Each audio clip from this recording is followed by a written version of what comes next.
Assalamualaikum warahmatullahi wabarakatuh. Halo semuanya. Di video kali ini, saya akan menjelaskan materi tentang uji media. Apa yang dimaksud dengan uji median? Uji median atau uji perbedaan median bertujuan untuk menguji ada tidaknya perbedaan median dari beberapa kelompok data. Jadi kita akan melakukan ada nggak sih perbedaan median dari beberapa kelompok data yang kita teliti. Artinya bisa dua kelompok atau lebih yang nantinya akan kita bandingkan, yang akan kita cari ada tidaknya perbedaan median dari kelompok tersebut. Uji median digunakan untuk kelompok sampel bebas atau independen. Ingat kembali bahwa sampel bebas itu adalah sampel yang saling tidak terikat ya. Jadi antara kelompok 1 dan kelompok 2 itu saling bebas ya.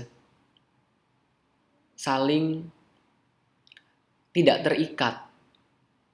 Sehingga disebut dengan sampel bebas ya. Jadi nilai yang kita dapatkan dari kelompok 1 tidak akan mempengaruhi nilai yang akan kita dapatkan pada kelompok 2 karena mereka saling bebas, mereka tidak terikat.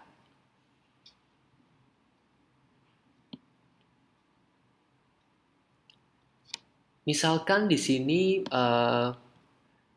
ada contoh soal terkait uji median.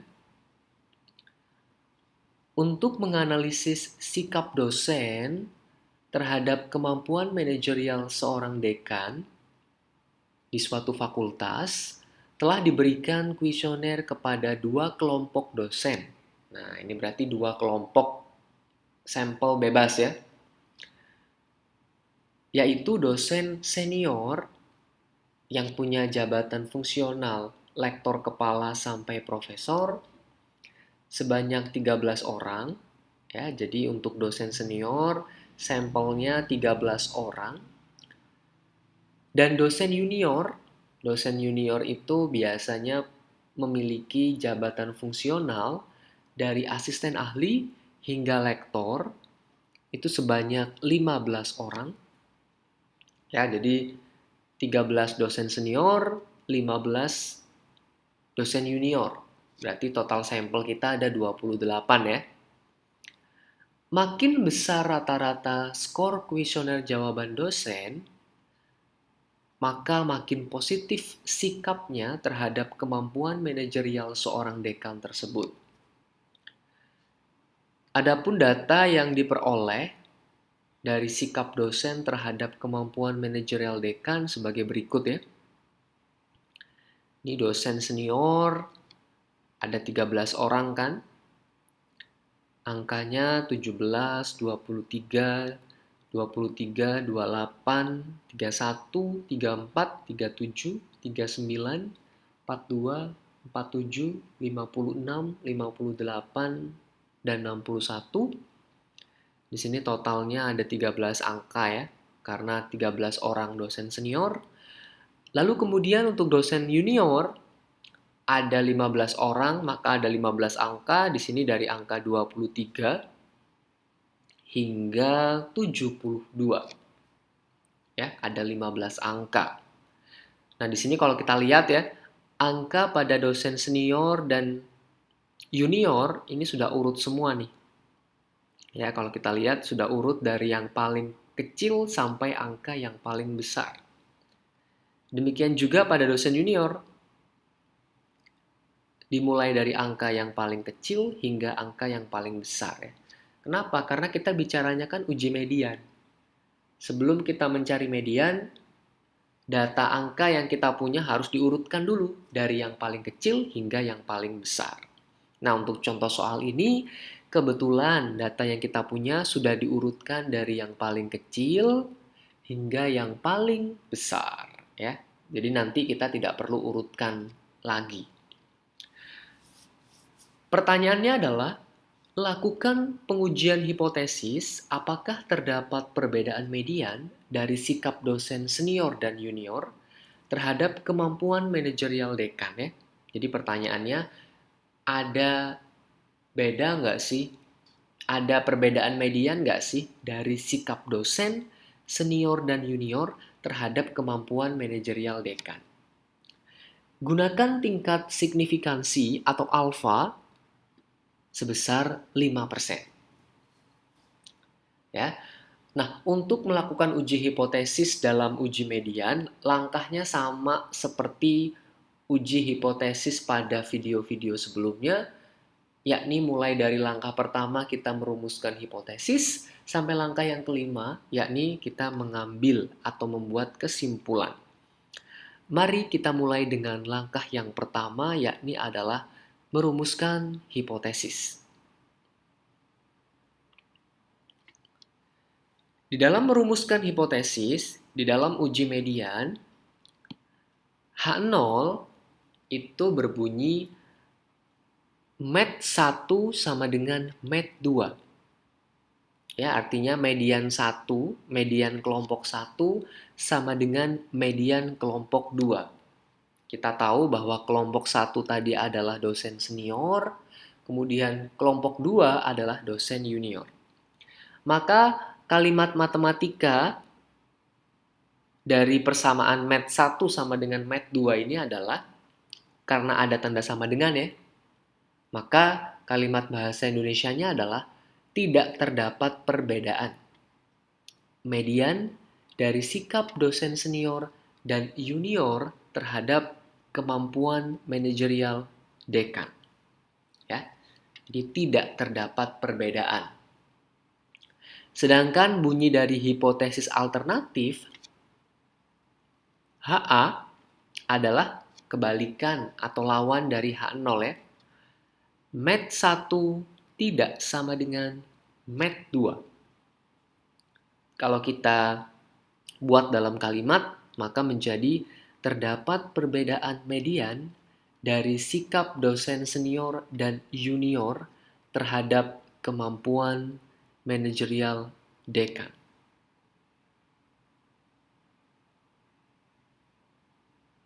Ya, ini adalah bunyi hipotesis 0 dan hipotesis alternatifnya. Nah, sebelum kita melangkah pada tahapan yang kedua, maka kita perlu dulu menentukan nilai median untuk seluruh data.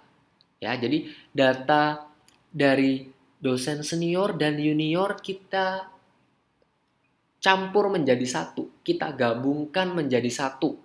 Ya, karena tadi ada 13 angka dosen senior dan 15 angka dosen junior, maka kalau kita campurkan nanti harusnya ada 28 angka. Ya, yang namanya kita ingin menghitung nilai median, maka kita harus urutkan angka yang paling kecil hingga angka yang paling besar ya dari dua kelompok tadi. Jadi kalau saya balik pada slide berikutnya, nah ke 28 angka ini ya kita campurkan, kita gabungkan ya, dan kita urutkan dari yang paling kecil hingga yang paling besar ya. Kalau kita urutkan maka menjadi seperti ini. Angka yang paling kecil adalah 17. Kemudian angka yang paling tinggi atau yang paling besar adalah 77. Oke, ini udah kita urutkan ya. Jadi pada saat mengurutkan jangan sampai salah karena nanti nilai median yang kita hitung takutnya salah. Ya, ini sudah kita kelompokkan dan setelah digabungkan kita hitung ya bahwa angkanya di sini ada 28 angka. Gabungan dari angka dosen senior dan junior. Oke, lalu kita cari nilai median ya. Karena kita tahu bahwa total angka atau jumlah angka yang ada setelah digabungkan adalah 28, ya, genap ya, 28 itu adalah angka genap jumlahnya, maka nilai mediannya adalah, nilai median kan di tengah-tengah ya, karena 28 itu adalah jumlah angkanya genap, maka nilai mediannya ada tepat di tengah-tengah dua angka ya. Jadi kalau kita cek, 1, 2, 3, 4, 5, 6, 7, 8, 9, 10, 11, 12, 13, 14, dan 15. Nilai mediannya ada pada angka ke-14 dan 15 ya. Maka nilai mediannya adalah 43 ditambah 44, kita bagi 2. Nilai mediannya adalah 43,5 ya. Nanti nilai median ini akan kita gunakan pada saat di tahapan berikutnya. Oke, saya lanjutkan ke tahapan yang kedua. Tahapan yang kedua adalah menentukan tingkat signifikansi dan nilai chi-square tabel ya. Yang perlu diingat, dalam melakukan uji median, kita menggunakan chi-square tabel. Tadi di soal telah diketahui bahwa tingkat signifikansi atau alfa sebesar 5%, ya. 5% itu 5 dibagi 100 sama dengan 0,05. Nah, untuk mencari chi-square tabel, nah kita perlu dulu menyusun tabel silang untuk data di atas dan di bawah nilai mediannya. Ya, tadi kita tahu bahwa nilai mediannya adalah 43,5. Nah, di tabel silang ini ya, ini kita di baris ini ya, ada di atas median dan di bawah median. Lalu kemudian di kolom ini adalah angka pada kolom dosen senior dan dosen junior. Maksudnya gimana? Nah, di sini ya, angka ini dikodekan dengan A di sini ya, kodenya adalah A. Di sini B, di sini C, di sini D. Ya, karena kita punya dua kelompok kan, dosen senior dan junior. Nah, di data ini kita akan melihat berapa banyak angka dari dosen senior ataupun junior yang di atas median dan di bawah median. Contoh misalkan ya, karena kita tahu kan tadi mediannya adalah 43,5, maka berapa banyak angka dosen senior yang di atas median? Berapa banyaknya angka dosen senior yang di atas 43,5? Di sini nilainya 4. Kita lihat. Ya kan? Mediannya 43,5. Nah, kita lihat pada data dosen senior berapa banyak angka yang di atas 43,5? Kita lihat. Nah, berarti yang di atas 43,5 dari sini ya. Dari 47 ini, kan dia di atas 43,5 ya, di atas median. 1, 2, 3, 4. Nah, maka angka dosen senior yang di atas 43,5 adalah 4 angka ya. 1, 2, 3, 4. Untuk dosen junior, berapa banyak angka yang di atas 43,5? Kita lihat. Berarti dari sini, dari angka 44 ya. 1, 2, 3, 4, 5, 6, 7, 8, 9, 10. Nah, berarti untuk dosen senior ada 4 angka yang di atas median. Kalau untuk dosen junior ada 10 angka di atas median. Mari kita kembali ke tahapan kedua. Ya, jadi nilai angka dosen senior yang di atas median itu adalah 4 ya. A sama dengan 4. Sedangkan untuk dosen junior yang di atas median itu adalah 10. Jadi B sama dengan 10. Oke, kalau kita jumlah 4 tambah 10 adalah 14. Lalu bagaimana mencari nilai C dan D-nya? Karena kita tahu bahwa jumlah dosen seniornya 13, maka C-nya nggak perlu kita hitung lagi. C-nya cukup kita cari 13 dikurangi 4, 9. Untuk dosen junior juga sama. Karena total dosen juniornya 15, maka 15 dikurangi 10, maka nilai D ya adalah 5. 9 tambah 5 adalah 14. 14 tambah 14, 28. 13 tambah 15, juga 28. Lalu kemudian kita mencari DF. Nah, DF itu degree of freedom ya. Derajat kebebasan untuk uji median ya. Sama dengan uji chi-square, yakni mencari DF adalah R dikurangi 1 dikali C kurangi 1. R adalah banyaknya baris, ya kita lihat di sini barisnya ada berapa? 1 dan 2. Ada 2 baris ya. Maka R-nya adalah 2. 2 kurangi 1. Lalu C itu adalah kolom. Banyaknya kolom berapa? 1, 2. Oke, maka kolomnya adalah 2. 2 kurangi 1. 2 kurangi 1 adalah 1. Dikali 2 kurangi 1 juga 1 kan? Maka 1 kali 1 sama dengan 1. Maka mencari chi-square tabel ya adalah kita cari signifikansinya adalah 0,05 dan DF-nya 1. Ya, berapakah nilai tabel chi-square atau nilai chi-square tabel pada alfa 0,05 dan DF-nya 1? Nilainya adalah 3,84 ya. Kita bisa cek angka 3,84 ini pada tabel chi-square. Tabel chi-square seperti ini tampilannya.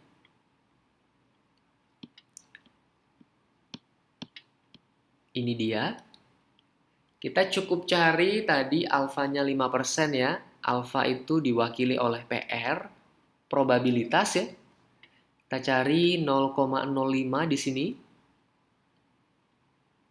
Oke. Kemudian cari DF-nya 1. DF-nya 1 di sini. Maka perpotongan dari 0,05 dan DF-nya 1 itu di angka ini.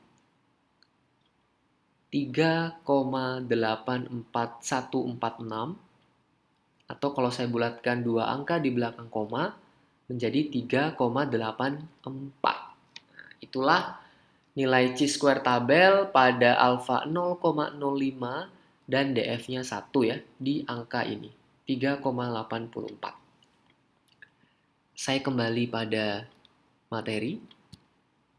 Oke, jadi nilai chi-square tabel 3,84 ya. Oke, selanjutnya langkah ketiga adalah menghitung chi-square hitung. Nah, chi-square hitung dihitung dengan menggunakan formula koreksi dari Stephen Isaac dan Michael William. Ya, di dalam bukunya tahun 1981 halaman 179. Untuk menghitung chi-square hitung rumusnya adalah N ini adalah jumlah sampel ya, total sampel dari 2 kelompok. Lalu kemudian dikali dengan tanda mutlak ya atau harga mutlak dari A kali D dikurangi B kali C. Oke, nilai A, D, B, dan C itu sudah ada tadi pada slide sebelumnya ya, di sini ya. A nilainya 4, B nilainya 10, C nilainya 9, D nilainya 5. Oke, nah karena ini adalah tanda mutlak, maka nanti perkalian antara AD dikurangi BC ini, jika hasilnya negatif, maka kita ambil nilai positifnya saja. Ya, karena di sini ada tanda mutlak. Ya. Di apapun hasilnya, kalau negatif, maka diambil angka positifnya saja. Kalau positif ya tetap diambil angka positifnya. Ya.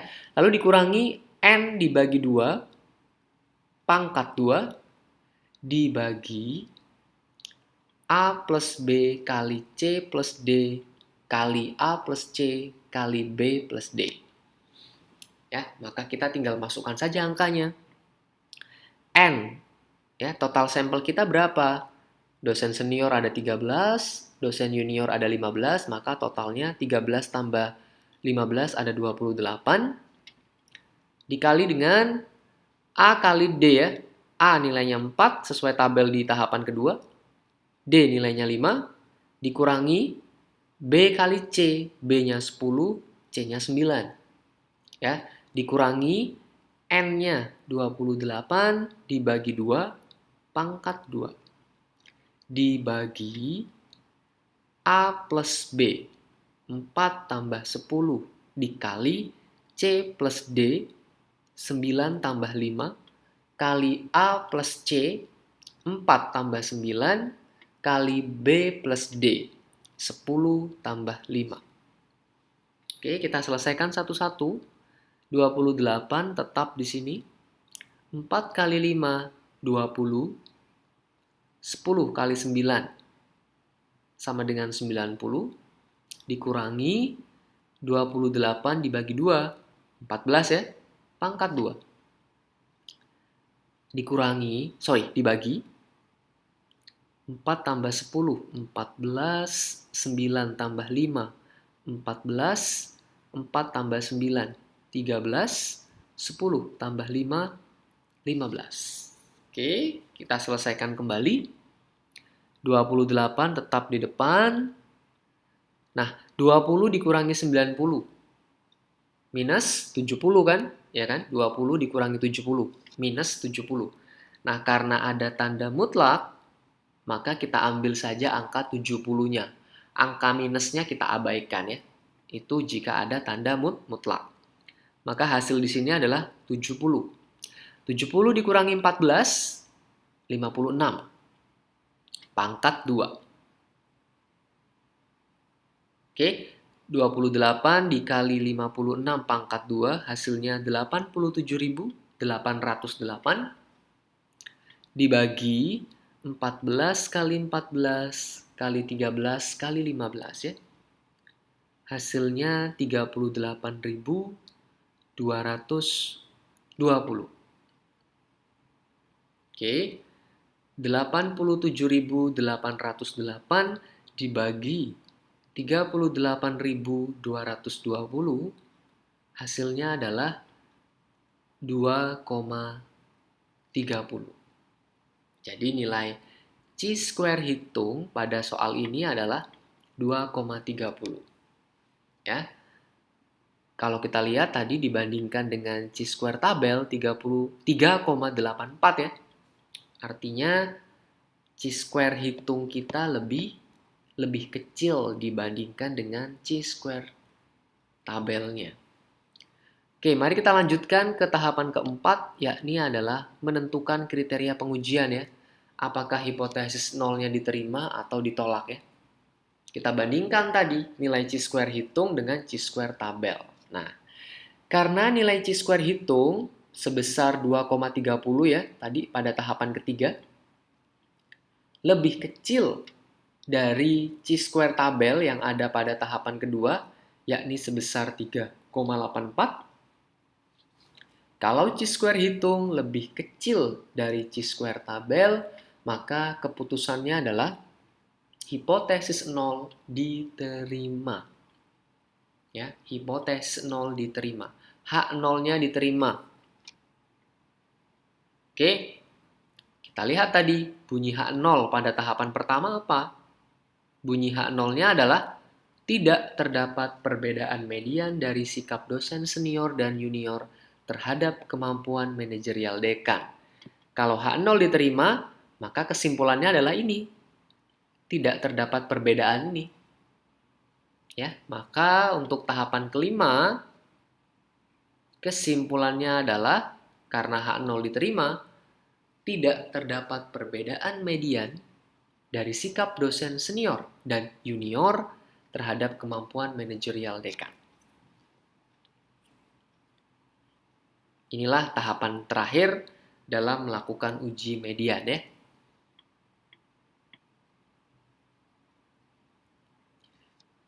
Demikian materi yang dapat saya sampaikan terkait uji median.